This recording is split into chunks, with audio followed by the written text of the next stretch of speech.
From the Grave I Crawl by Epic Insanity 666, Chapter 4.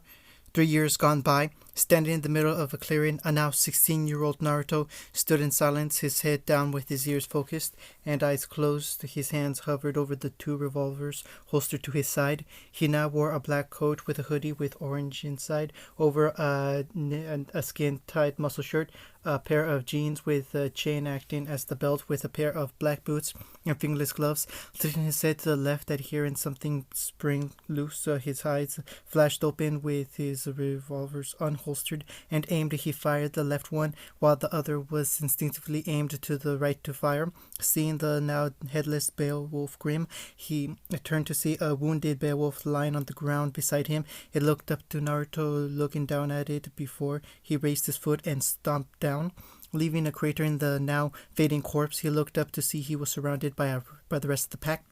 "You brought friends," Naruto said as he holstered his revolvers before a puff of smoke, and he now held two M32 MLGs at the ready, equipped with exploding dust rounds, and with Naruto grinning. "Good. It wouldn't be fair otherwise," Naruto yelled as he fired at the pack. With the Grim charging at him, Naruto jumped into the air. To avoid a tackle, he used the Beowulf's head as a springboard for more weight. Looking down to the small horde below, Naruto took aim and fired the two full clips with a laugh equally that of a pyromaniac. Landing in the middle of the explosions, Naruto sealed the two grenade launchers and replaced them with dual M1911 pistols already firing at the Grim level over. Standing in the clearing now surrounded by fading corpses of Grim, Naruto sealed his weapons once again before he ducked on instinct and rolled away to see the alpha of the pack snarling at him.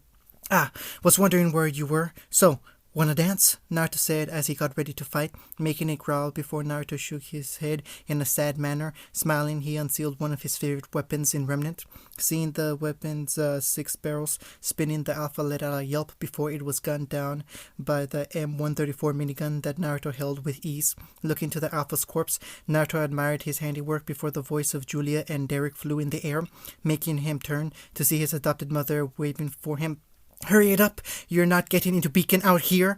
Julius yelled with a smile that Naruto returned as he sealed the weapon. Holding a special kunai with two prong on either side of the main blade, he flipped it in his grip before throwing it over Julia and Derek's location before he vanished into a yellow light. Appearing above Derek and Julia, who had packed their belongings and his own, he landed beside Julia, who instinctively placed a hand around his shoulder like a mother would, with Derek holding a scroll to take a picture of the two, smiling brightly as the picture was taken. Looking to the taken photograph, Naruto looked up to see Julia hug him tightly, with him smiling as he hugged her back, with Derek holding a steel case. Naruto looked at him with a smile as many future students walked into the pickup point. Naruto looked down to see Kurama in his newly dubbed chibi form, sitting guard on his duffel bag, with many of the girls gushing at his adorableness. Looking back up to his adopted father, Naruto frowned as the man held the box with care. "Now, I know you're still mad at me for missing your birthday. I also gave a good reason for missing it, mind you. I decided to give you a late birthday gift," Derek said as he held the case to Naruto, who took it with care. Seeing a golden engraving on it, he opened the case to show a pristine revolver with 3 barrels, with a snarling lion acting as the clip holder, with the barrel sprouting from its roaring mouth, the handle made entirely of ironwood. Lion's range. "But Dad," Naruto said before Derek stopped him from speaking, "it's yours now, kid. You're taking steps towards becoming a huntsman. Better to have some other weapons other than that fancy scroll you have. And by the way, will you be using your real name or the name you've given yourself?" Derek questioned as Naruto smiled. "I grew out of being called Naruto for 2 years, Dad. That was my old life. Now I'm living my new one as Dominic Grave, son to Julia and Derek Grave," Naruto said as Julia and Derek showed a genuinely caring smile. Hugging him once more, Julia pulled Derek into the hug, with him laughing softly. "You three might want to wrap this up, cause from what I'm seeing, the newly built airship is arriving," Kurama said, thus ruining the moment with Naruto, or now known as Dominic, looking down at the kitsune, who had an innocent look that just spelled playfully deceit. Picking up his duffel bag and slinging it onto his left shoulder, with Kurama curling around his neck, he smiled brightly. "I'll be sure to call you both regularly and visit on weekends," Dominic said as he stepped backwards, making the 2 wave before he turned and ran inside the crowd of excited students. "I'm going to miss him," Julia said as Derek placed a hand on her shoulder. I will too, Julia. I will too, Derek said before the two turned to leave. Walking to find a seat within the airship, Dominic looked around for a safe spot to sit down. He had Kurma perched on the top of his head to help locate a free seat. The kitsune used one of his tails to force Naruto's head to turn to the right to see a free seat between two guys, one snoring slightly while the other looked down to a mask in his hands. With bright blue eyes with a frown of uncertainty, his attire consisting of a black shirt with black jeans and boots. He also had an open leather jacket wrapped around his small stature. Naruto approached with the teen looking up with a look of confusion. "This seat taken?"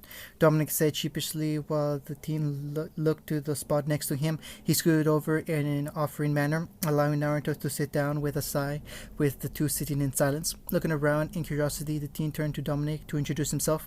Jason Vincent Verhes the fifth, but I go by Jason mostly, the teen said with Naruto nodding as they shook hands.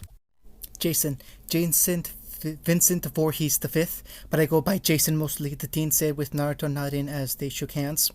Dominic Grave, but I went by Naruto Uzumaki when I was younger, Dominic said with a smile as he sat back, making Jason look at him with a frown. Two different names. Am I to assume you're adopted? Jason questioned with Naruto nodding casually. Yep, my mom and dad fished me out of the water, so to speak, Dominic said as Kurma spoke with Jason looking to the fox.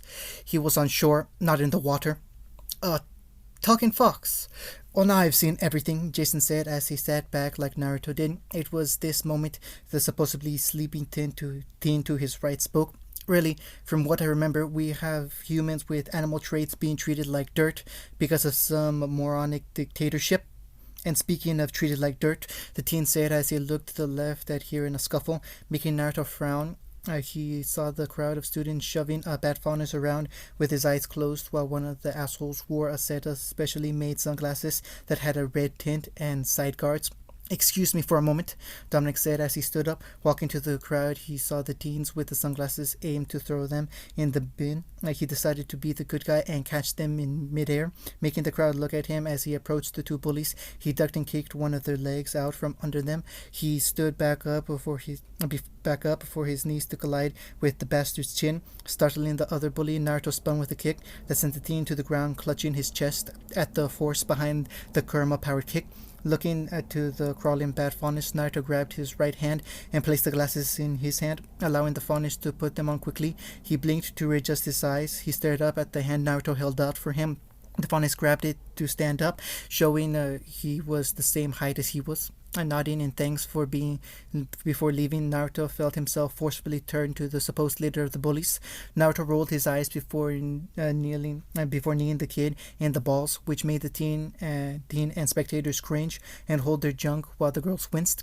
If you have nothing better to use your strength on aside from tormenting fellow future huntsmen and huntresses, then get off this ship, or I'll throw you off, Naruto said with a serious expression that held no room for any arguing. He walked back to his seat. Looking to the right, he saw the same faunus nodding in thanks to him, besides the wolf faunus, giving a friendly salute. Naruto sat down with the teen to his right, looking at him with a raised eyebrow. Nice moves. Where'd you learn that? Self-taught until I met my mother and father, Dominic said with the teen nodding. Well, the name's Bronwyn, the stalker over there is my twin sister Raven. Upon hearing that, Naruto frowned as Kurama perked up and used one of his tails to move Naruto's chin to direct his sight towards the most astonishing beauty he's ever seen in Remnant. Raven black hair with red highlights that was ever present down the strands of her hair. What got Naruto's attention the most were her blood red eyes that had a calculative gaze that was aimed directly at Naruto. Careful with her. She's a feisty one, especially in the mornings, Crow said as Naruto turned to him to finally see the reason they were twins, as his eyes were the same shade of red, along with black hair. His attire was that of a torn cloak of black. Pretty much his entire coloring choice was black. Raising an eyebrow at the now named Crow, Naruto looked at Raven Bronwyn, then back to Crow, who smiled with a small sparkle in his teeth. He pointed to Raven with a victorious smile. I take it she's the better looking one, the face Crow had made Jason spit take with a laugh as Naruto laughed with Crow, showing a dangerous glare, while Raven in the distance had a frown of confusion. Snoring lightly with his head back like Crow has his own head, the two were sleeping the journey away while Jason read a book in his left hand. with Raven in the distance looking to Naruto with a curious gaze. She looked out the window before she was startled by a girl with a snow-white cloak sitting beside her, snort her awake. With Raven staring at the two orbs of silver, she pouted as the girl giggled sheepishly. Sorry, Raven. Summer, please don't ruin the list of people I can tolerate, Raven said with the girl snorting as she relaxed into her seat. Looking around excitedly, she looked to Naruto and Crow snoring, while Jason was casually pushing Naruto's snorting face away from him with a scabbard remodeled for a machete, the blunt end unfazing the sleeping Uzumaki. They seem to be making the most of the ride, Summer Rose said with a raised eyebrow to Naruto as he was held still by Kurama, who had a look of irritation. As long as he's not like my brother, we'll get along fine if we meet, Raven said with Summer looking to her with a frown on her pretty face. She shrugged as she looked out the window. The view's nice though, Raven said offhandedly with Summer humming in agreement. Atlas, undisclosed location, sitting within an office with reports. In front of him, a man with steel blonde hair and dark gray eyes stared at an experimentation report of grim exposure to faunus.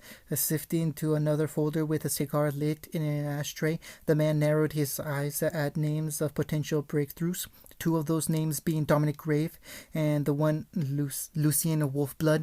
End of chapter 4. From The Grave I Crawl by Epic Insanity 666, Chapter 5. Adventures begin with stepping off of the airship with Jason in tow. Naruto/Dominic looked up in awe to the tower being built. With Jason's bag falling from his left shoulder, the two shared a look, with the two fists bumping with a laugh. Now this is living. Imagine what this place would look like when it's finished, Jason said as their future fellow students went ahead to the meeting point with the headmaster. Standing there enjoying the view, Naruto hefted the duffel bag onto his shoulder for a more comforting position. He took a step forward before his face met the concrete floor, while a girl's voice yelped on his back. Ow! Naruto groaned out as Jason turned to his direction, only to look down and wince slightly at the cracks reaching outward from below his head, and the hot red head of rubbing her own forehead with a white cloak. As much as my friend would like being straddled by such a nice lady, he may want to get up now, Jason said with the girl looking up to him, then to her unintentional victim. She jumped up with Naruto instantly on his feet thanks to her surprising strength. What sort of loopy land have I entered? Naruto said with his eyes swirling before he shook his head, then scratched on his forehead, healing as the blood dried. I am so sorry, Summer Rose said as she poked her index fingers together nervously. Expecting an angry yell, she only got Naruto to chuckle while getting the kink out of his neck. No worries, but I have to ask, why were you running? Naruto questioned with Summer chuckling nervously. I lost my bag of belongings and thought someone snatched them as we were leaving the airship, Summer said with Naruto frowning as he was about to ask Kurama for any ideas until someone spoke shyly. I may be able to help. Turning to the voice, Naruto saw the same bat faunus walking to them with another faunus, this one being a wolf one with a crocodile vest and jeans with a hoodie beneath the vest, which adorn a lot of badges. Looking to the teen's feet, he frowned as he also noticed the boots were steel-capped, with the caps having wolf-like claws design onto where the toes were. The same thing adorning the gloves the wolf faunus had where his knuckles were. Looking to the bat faunus, the two shared a nod in greeting. Well, Naruto in greeting the faunus in thanks. He wore a black and red patterned dress shirt with his black suit and black shiny red soled shoes with sequenced crystals at the tip. Dark red leather gloves with the index and middle fingers exposed. And like before on the airship, he wore a special set of steampunk-designed sunglasses with side guards. But for what Naruto's attention was the faint glow in his eyes. But what got Naruto's attention was the faint glow his eyes had. If you can help me with that, I'll be grateful, Summer said with a smile that made the wolf faunus smile back shyly. I just need a scent to match and follow, the teen said with Kurama whispering to Naruto. The Inuzaka would love him, Kurama spoke as the faunus began to sniff rapidly, with Summer staring after him in awe as his eyes glowed brightly as he turned to the airship with beacon personnel bringing off carts of luggage, with Summer perking up with a blush at seeing her own bag on one of the carts. It's on that one, the teen said while pointing to the leading carriage, with Naruto snorting at Summer's embarrassment, making Z-Girl turn to him with her cheeks puffed in small anger. Hey, Summer said, with Naruto finally losing it and outright laughing, making Jason roll his eyes as he walked onward, with the two fauna sharing a look as they followed Jason's lead. What? What? It was funny, Naruto said as Summer blushed in growing embarrassment before smacking Naruto rapidly, making him laugh as he defended himself as Summer huffed and began walking away, before stopping and returning to Naruto, who still had a smile. Do you know where to go? Summer questioned, with Naruto smiling. Come on, I know the way, Naruto said as he began to walk ahead, with Summer following after him. I haven't really introduced myself. I'm Summer Rose, the girl said, with Naruto turning to her with a smile. Dominic Grave is my given name, but my birth name is Uzumaki Namikaze Naruto, Naruto said, with Summer frowning. So are you? Yes, I'm adopted, Naruto said as he turned to Summer, who looked away in embarrassment. Sorry for asking, Summer said, with Naruto shrugging as they saw future students entering a building. It's no problem. Anyway, that's where we go, I believe, Naruto said as they walked towards the doorway, with Naruto looking around to the possibly for future generation of students joining his stay in Beacon. While walking forward while Summer went to find the cart that held her belongings, the two shared a wave of farewell, with Summer standing out from the crowd. He sighed at looking to the stage. He felt Kurama yawn on his shoulders. He reached up and scratched his companion's chin, with Kurama letting out a growl of approval. Smiling at Kurama's antics, he went to stand in the crowd before he spotted Jason sitting down with that same mask of his in his hands. Approaching his first friend in Remnant, Naruto sat down beside him with a sigh as Jason turned to him. So, how long do you think we'll be forced to wait for this headmaster? Naruto questioned, with Jason shrugging as he held the mask up to rub a bit of dirt off, with Naruto taking notice to the care the teen took to give him the mask. He spoke. What's with the mask, if you don't mind me asking? Naruto questioned as he sat forward, with Jason looking to him with his eyes glowing a deep purple before they faded into his blue. This mask has been in my father's family since stepping foot on Remnant. Every hunt he's been on, this mask stayed with him, like my grandfather and my grandfather's grandfather. You could say this thing is a family heirloom, but now it's mine to carry. It's sure better than the other family heirlooms I've seen. My dad gave me his first weapon, the Lion's Rage, Naruto said before he held the gun up with it spinning on his left hand index finger. Holding it, Jason took in the sight with an expert gaze. Great craftsmanship, but I'm not really into the firearms, more of the melee type fighter, Jason said as he flipped a machete into view. Holding it by the handle, he grabbed the sheath to show the blade a dark bronze color. A color metal gets when drenched in blood for years, but ignoring the thought, Naruto spoke. A fellow fighter.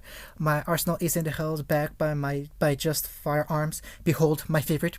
What appeared in his hand in place of Lion's Rage, Nodachi of perfect design, sat in his grip. The hilt was that of a normal katana, with the blade a crimson red, such as its hilt. The hilt had a spiraling engravement to the end where a fox's head sat calmly. Not bad, Jason said as Naruto smiled, the two about to continue until they were silenced by a microphone being prepped. Looking to the stage, with Naruto sealing his weapons back up, he saw the headmaster stepping onto the stage calmly. Was a man with black hair on the grain stages. He wore a gentleman's look with a walking stick. He was followed by an assistant who had black hair and a pair of spectacles of thin brown eyes. If I may have your attention, we can begin with the introductions, the headmaster said, with Kurama perking up with a narrowed gaze. Kurama, what's up? Naruto whispered to his companion. Something seems odd with that man, but I can't get my head around it, Kurama said as Naruto looked to him with a frown. Aren't you just being paranoid as usual? Naruto whispered, with Kurama giving him a look. No, this time I feel something about him that's off, Kurama said, with Naruto shrugging. Looking to the stage, he instantly perked up as the students began filing out of the room. Getting up with a sigh, he followed the crowd of students to a ballroom interior with one wall adorning sleeping rolls. Snatching one of orange color, Naruto went to find somewhere to set up. Finding a spot in the corner of the room, Naruto sat down with Kurama curled up on his bedroll. Naruto rolled his eyes before he took notice to Crow sitting against the wall to his right with a book in hand. Looking up, he gave a lazy salute that Naruto returned. Looking among the crowd of future students, he saw Jason speaking with the Bat and Wolf Faunus on the other side of the room. He looked around more before he saw Summer lying on her stomach reading a book with a pair of shorts and a tank top. He couldn't help but admire the view before he felt his mind pull his attention away from the view to the pair of crimson red staring at him in the distance. Raven Bronwyn was doing more than check him out, it seems, of this moment. Turning to Crow, the twin brother of the girl, sighed while closing his book. She has a tendency to study what interests her, such as her swordswomanship and the fact you have a talking pet fox partner. Companion, the two said with the Bronwyn stopping mid-speech. He shrugged. Fine, partner. She is also interested in the fact you use a fancy scroll to hold your weapons, and as of right now, I'm finding myself curious about that. So, got a story to tell? Crow said, with Naruto giving him a raised eyebrow. He looked to Kurama, who at the moment was sleeping. Another time, Naruto said as Crow shrugged. It was this moment Summer scooted her bedroll to them both, with Naruto giving her an odd look. Mind if I sit up here? The guys over there are starting to creep me out, Summer said, with Naruto and Crow looking to where she had initially set up shop to see the jocks of the school flexing muscles to the female populace, making Naruto narrow his eyes and thought. It was this moment Kurama perked up. My prank senses are tingling, the QB said. Before looking to the jocks, he looked to him with a smile, one which he returned as they did not even acknowledge Summer gawking at Kurama as Naruto cracked his neck. All right, Crow, you wanted to see something similar to my scroll? Well, behold my family's oldest technique. The chakra chains, Naruto said as black chains of chakra sprouted from his back, making Summer gasp and look at his back to see no wounds as the chains grew, slithering to the jock like living snakes. The chains, by the guidance of Naruto and Kurama, they suddenly shot up to give the muscle head wedges of epic proportions, with one giving a girlish scream that made Naruto laugh, with the chains breaking down into excess energy, with Summer laughing with the crowd as Crow gave him a look of amusement. Looking to Raven, he spoke. Hey, how about you tell my sister to back off with those? Hint, she's ticklish, Crow said, with Naruto looking to Raven as she looked at him, then the recovering grunts with a growing frown. Naruto smiled as his chains came out once more, with feathers forming thanks to Kurama, snaking their way to an unsuspecting Raven. The girl wore a black kimono with red linings. She looked down to a book. She did not notice people yelping at feeling something slithering beneath their bedrolls. She caught the slightest of movements on the corner of her eyes. She looked to where the movement came from, to see a bronze-colored feather sticking out from beneath a bedroll. She saw another feather pop up to her right. She saw another join its feather brethren. She failed to notice two chains rise up behind her like king cobras. She frowned as she heard the clings of chains behind her. She turned to be wrapped by the chains. The three feathers The three feather holders rose up, with Raven's cheeks darkening as the need to punch her brother came to mind before she was assaulted by the chains of ticklish death attack, with her being the loudest laughter as Naruto, Summer, and Crow laughed outright, with the other students frowning before the chains rose up to show him the user of them, tickling Raven for another good minute before he let them fade away, with Raven panting from all her laughing. Her hips ached while she gave Naruto the dirtiest look she could muster, which he returned with just smiling, which slowly spread to her face before she looked away with a small blush on her cheeks, along with the ghost of a smile. End of chapter 5.